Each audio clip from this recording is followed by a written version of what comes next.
எனக்கு இந்த மிஷினே வேணாம்.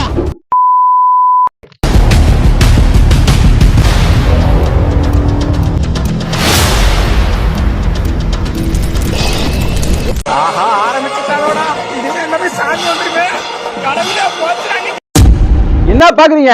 ஏன் இவ்வளவு கொலவரின் தானே? வாங்கினது 5000, செலவு பண்ணது 3000. வயிற்றுச்சலா இருக்குமா இல்லையா? வெல்டிங் வேலை செஞ்சு அவன் கஷ்டப்பட்டு சம்பாரிச்சு இந்த மிஷினை ரிப்பேர் பண்றதுக்கே 3000 செலவு பண்ணா ஈஸியா இருக்குமா? இந்த மிஷினை 5000 ரூபாய்க்கு தான் வாங்கினேன். ஆனா எனக்கு செலவு 3000 ரூபாய். அதான் இந்த மிஷினை எரிக்க போனேன். சரி, ஓகே. நீங்களும் என்ன மாதிரி ஏமாறாம இருக்கிறதுக்காக தான் இந்த பதிவே. முக்கியமா இதை இன்னொரு வெல்டிங் மிஷின் வாங்கக்கூடிய நண்பர்களுக்கு இந்த பதிவை முக்கியமா ஷேர் பண்ணி விடுங்க. நிறைய பேர் போய் இந்த மாதிரி தான் ஏமாறுறோம். எந்த மிஷின் வாங்கணும்னே தெரியாம போய் ஏமாந்துட்டு ஒரு டம்மி மிஷினை வாங்கி காசு அதிகமா கொடுத்து வாங்கி ஏமாந்துட்டு கிடக்குறோம். இங்க பாருங்க, இந்த மிஷின் பேரு IGBT. இந்த மிஷின் பேரு மாஸ்பெட். நல்லா புரிஞ்சுக்கோங்க. இந்த பிராண்ட சொல்லவே இல்லை. நீங்க எந்த பிராண்ட் கம்பெனி வேணாலும் வாங்கிக்கோங்க. நிறைய வெல்டிங் கம்பெனி இருக்காங்க, மிஷின் கம்பெனி. நீங்க எந்த பிராண்ட் கம்பெனி மிஷின் வேணாலும் வாங்க. ஆனா